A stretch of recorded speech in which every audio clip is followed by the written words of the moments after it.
Selamat sore Bapak, selamat sore teman-teman. Maaf, selamat sore juga Ibu.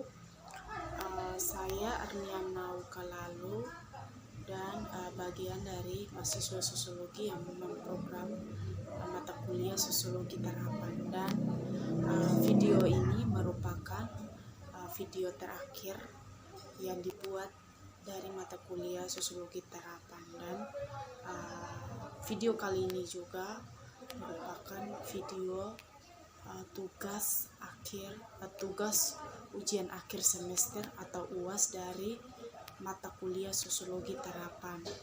Dan dalam pembuatan video ini membahas tentang bagaimana hubungan antara corona dan dengan kapitalisasi serta monetisasi.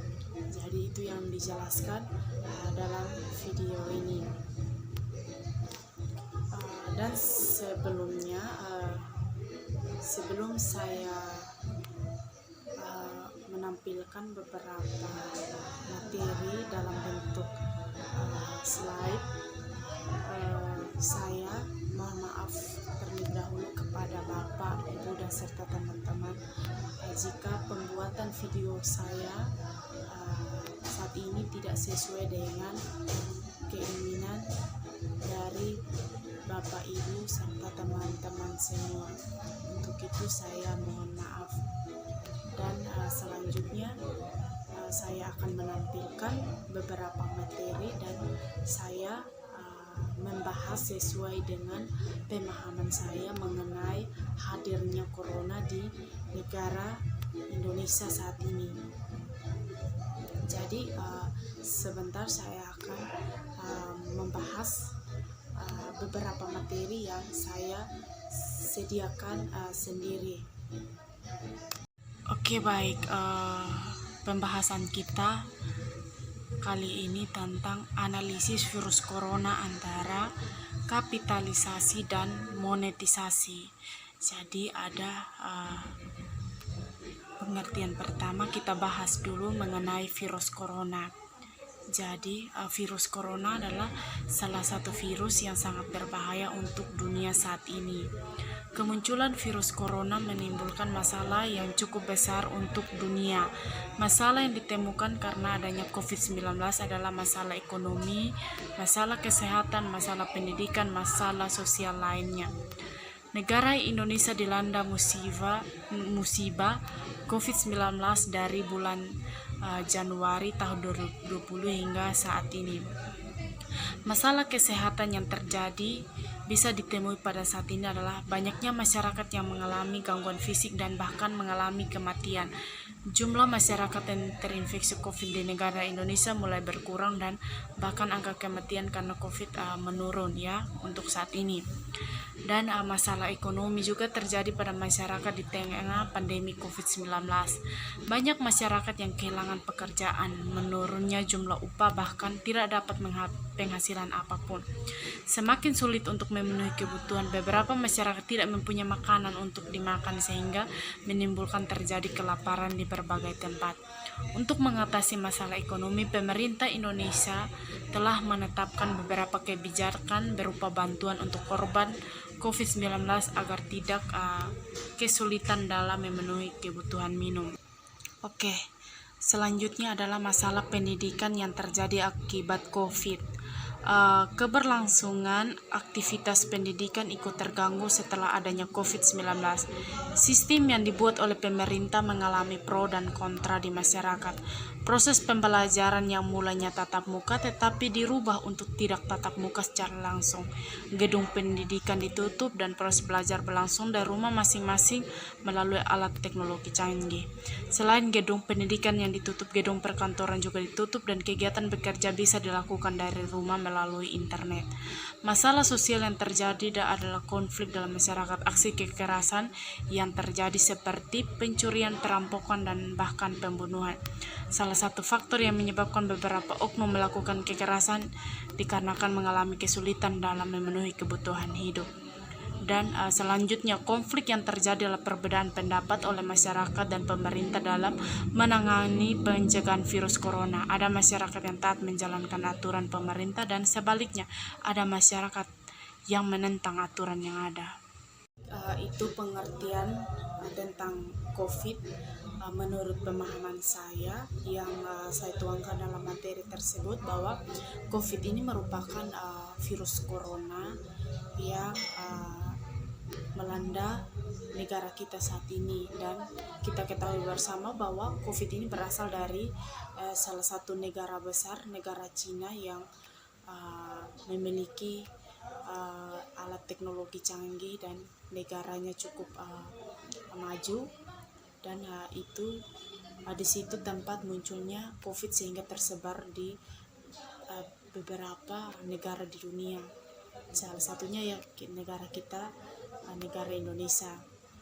Dan penyebab terjadinya COVID ini kita lihat bersama yang terjadi saat ini di negara kita.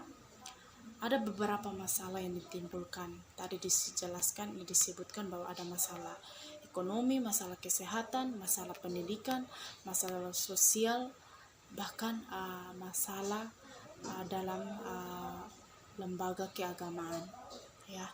Jadi COVID ini banyak membawa dampak yang kurang berkenan di masyarakat Indonesia. Baik, kita masuk konsep kapitalisasi. Sistem ekonomi perdagangan, industri, dan alat-alat produksi dikendalikan oleh pemilik swasta dengan tujuan memperoleh keuntungan dalam ekonomi. Arti lain dari kapitalisasi adalah penguasa atau pemilik modal yang melakukan usahanya dengan berusaha untuk meraih keuntungan yang sebesar-besarnya. Kapitalis adalah orang yang menggunakan semua kekayaannya atau harta pribadi untuk memperoleh. Di sisi lain, kapitalis adalah sebutan kepada orang yang memiliki modal besar dalam ekonomi perdagangan, misalnya pemilik suatu badan usaha terbesar di suatu kawasan. Prinsip kapital adalah mereka yang mengambil keuntungan sebesar-besarnya. Tetapi pengertian lain yang dimaksud dalam tulisan ini adalah hubungan virus corona dan kapitalisasi, yaitu bagaimana seseorang atau sekelompok orang yang memiliki kekuasaan atau pengaruh besar dalam suatu lingkungan atau lembaga dapat mempengaruhi orang lain, mengambil peluang dalam suatu keadaan untuk memperoleh keuntungan bagi dirinya. Jadi, kapitalisasi adalah seseorang atau sekelompok orang yang memiliki kuasa penuh dengan memanfaatkan posisi yang ada untuk meraih keuntungan besar. Oke, baik teman-teman, itu tadi konsep kapitalisasi, pengertian konsep kapitalisasi. Jadi, kita melihat bersama bahwa kapitalisasi itu berbicara mengenai ekonomi dan penguasa modal. Tetapi yang dibahas di sini yaitu tentang kapitalisasi dalam adanya virus corona saat ini. Jadi berbicara mengenai kapitalisasi itu beranjak dari pemahaman dari kapitalisme. Terus bagaimana hubungan kapitalisasi ini dengan corona itu, ya? Ada beberapa oknum, ya, beberapa peristiwa yang disebut kapitalisasi saat ini dengan adanya virus corona, yaitu menggunakan kekuasaannya untuk mengambil keuntungan dari hadirnya virus corona. Baik, selanjutnya kita masuk pada konsep monetisasi. Konsep monetisasi adalah proses mengubah apapun menjadi alat pembayaran sah. Ini adalah secara harus berbicara tentang bagaimana membuat sesuatu yang komersial. Pengertian lain, monetisasi adalah proses mengubah sesuatu agar bisa menjadi penghasilan. Istilah monetisasi memiliki arti yang berbeda tergantung konteks yang dibicarakan. Setelah mengetahui bahwa monetisasi adalah kegiatan atau proses mengubah sesuatu menjadi pendapat, maka dapat diterapkan monetisasi melalui media digital untuk mendapat keuntungan. Baik, kehadiran virus corona dimanfaatkan oleh segelintir orang untuk memperoleh keuntungan berupa uang. Hal ini yang disebut monetisasi. Pelaksanaan monetisasi bisa dilihat dari berbagai media digital yang menampilkan informasi untuk dilihat dan ditonton orang lain. Dengan melakukan hal tersebut, maka penghasilan lewat informasi COVID akan mendapat uang sesuai dengan rating yang ada. Salah satu bentuk monetisasi adalah pemalsuan informasi oleh pihak rumah sakit pada pasien yang diduga meninggal karena COVID, tapi realitanya pasien meninggal bukan karena COVID tetapi karena penyakit lain. Hal ini dilakukan bertujuan untuk mendapat keuntungan dari dana COVID yang berasal dari pemerintah. Itu tadi konsep monetisasi dalam materi yang telah kita baca, dan telah dijelaskan bahwa konsep monetisasi itu memiliki pengertian, yaitu mengubah sesuatu menjadi penghasilan, dan itu ada untungnya. Jadi hubungan mengapa monetisasi ini disebut dalam virus corona, ya adanya virus corona saat ini banyak orang yang melakukan monetisasi. Contohnya isu-isu sekarang ini yang terjadi karena COVID, banyaknya korban COVID yang terinfeksi dan menimbulkan kematian. Tetapi ada beberapa isu, yaitu adanya pasien yang meninggal karena COVID, dilaporkan meninggal karena COVID, tetapi realitanya tidak seperti itu. Jadi ada beberapa pihak yang melakukan monetisasi untuk mendapatkan penghasilan atau keuntungan dari COVID dengan menipu dan memalsukan suatu informasi. Kita masuk pada bagian terakhir, hubungan virus corona antara kapitalisasi dan monetisasi. Ketika virus corona mulai merajalela di negara Indonesia, ada begitu banyak dampak yang ditimbulkan. Ada dampak positif dan ada dampak negatif. Perkembangan virus corona dilihat dari jumlah manusia yang terinfeksi dan jumlah manusia yang meninggal akibat COVID-19. Banyaknya yang terinfeksi virus corona dikarenakan masyarakat lalai dalam menjaga dan mengawasi diri sendiri. Hal lain penyebab masyarakat terinfeksi juga karena berpergian ke suatu tempat yang sudah terkontaminasi dengan COVID tanpa memperhatikan protokol kesehatan. Berbagai kebijakan dan aturan dari pemerintah telah dikeluarkan untuk mencegah penyebaran COVID, tetapi sebagai bagian masyarakat menerapkan aturan tersebut, tetapi ada sebaliknya yang tidak mengindahkan aturan yang ada. Oke, baik. Diketahui dari beberapa media digital informasi, ketika korban yang terinfeksi COVID bertambah, pemerintah mengarahkan beberapa rumah sakit di seluruh Indonesia untuk dijadikan sebagai tempat penanganan pasien COVID-19. Dana bantuan COVID yang disediakan oleh pemerintah untuk masyarakat terbilang cukup besar. Pengalokasian oleh pemerintah cukup terinci dan tepat sasaran. Dana COVID yang pemerintah ada yang disalurkan untuk bidang kesehatan, bidang ekonomi, dan bidang pembahasan yang lebih menarik dalam tulisannya adalah pemanfaatan oleh segelintir orang dengan hadirnya virus corona di negara Indonesia dalam bidang kesehatan. Seperti kita ketahui, pada suatu pandemi COVID-19 ada begitu banyak yang melakukan hal-hal yang tidak sesuai dengan yang kita inginkan. Contohnya penjualan alat kesehatan seperti masker, alat pengukur tes suhu manusia yang dijual mahal. Hal lain yang menarik adalah pemalsuan informasi yang dilakukan oleh tim medis pada masyarakat mengenai COVID-19. Dilansir dari berbagai sumber informasi media bahwa di daerah Sidoarjo, Jawa Tengah, Pekanbaru, Jember, Jawa Timur, dan Lampung, tim kesehatan atau pihak rumah sakit melakukan pemalsuan data pada pasien. Pasien yang meninggal dalam rumah sakit dinyatakan positif corona dengan memberikan hasil pemeriksaan COVID yang tidak valid. Atas tindakan pihak rumah sakit yang tidak sesuai, maka masyarakat setempat dan keluarga korban yang diduga meninggal karena COVID melaporkan kepada pihak berwajib atas ketidakpuasan masyarakat mengenai tindakan pelayan rumah sakit yang bersangkutan. Alasan pihak rumah sakit melakukan penyimpangan muncul berbagai tanggapan dari berbagai pihak, bahkan pemerintah turun langsung untuk mencari tahu kebenaran yang terjadi. Menurut Kepala Staf Presiden Muldoko, beberapa pihak melakukan pemalsuan data untuk mendapatkan keuntungan dari korban 19. Ya, Melihat kejadian dijelaskan di atas, maka disimpulkan bahwa pihak rumah sakit dapat dikatakan sebagai kapitalis yang mengambil kesempatan dalam suatu situasi pandemi COVID-19. Tujuannya untuk mendapatkan keuntungan. Telah diketahui bersama bahwa anggaran untuk korban yang terkena memiliki jumlah banyak, sehingga pihak rumah sakit mengambil keputusan melakukan penyimpangan dengan memalsukan data pasien agar dana atau anggaran COVID dari pemerintah bisa masuk pada pihak rumah sakit. Teman-teman, itu tentang hubungan virus corona antara kapitalisasi dan monetisasi.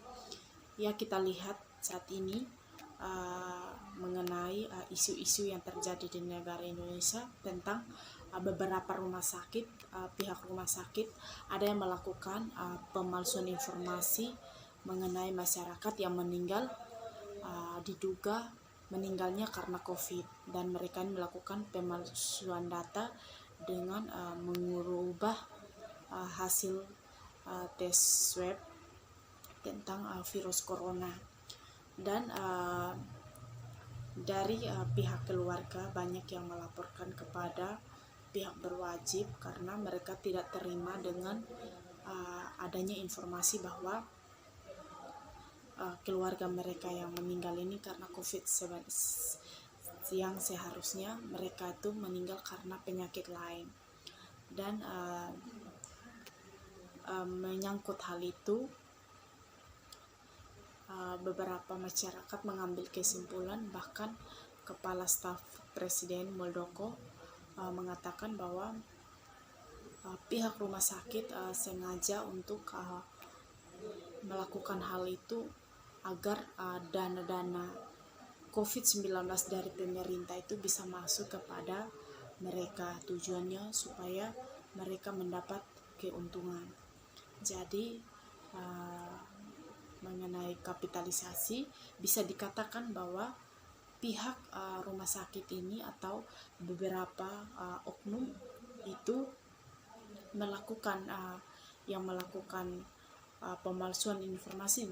Bisa dikatakan mereka adalah kapitalisasi karena mereka memanfaatkan situasi COVID-19 untuk mendapat keuntungan tanpa memperhatikan keadaan orang lain.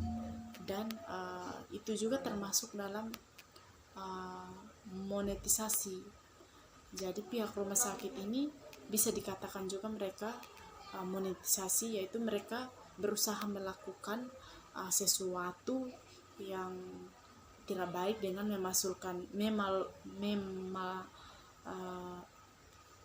yaitu dengan melakukan memalsukan informasi seseorang dengan tujuannya untuk mendapatkan dana atau mendapatkan penghasilan yang lebih besar dari pemerintah.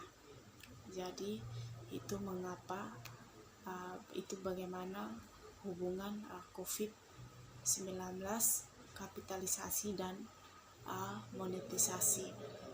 Mungkin itu beberapa penjelasan dari saya, pemahaman dari saya mengenai virus corona, kapitalisasi dan monetisasi yang terjadi saat ini. Untuk itu saya harap teman-teman bisa memahami apa yang saya sampaikan. Dan yang terakhir, saya mengucapkan terima kasih pada teman-teman atas perhatiannya. Dan yang terakhir, maaf, saya minta maaf jika video yang saya buat ini jauh dari kekurangan. Oke.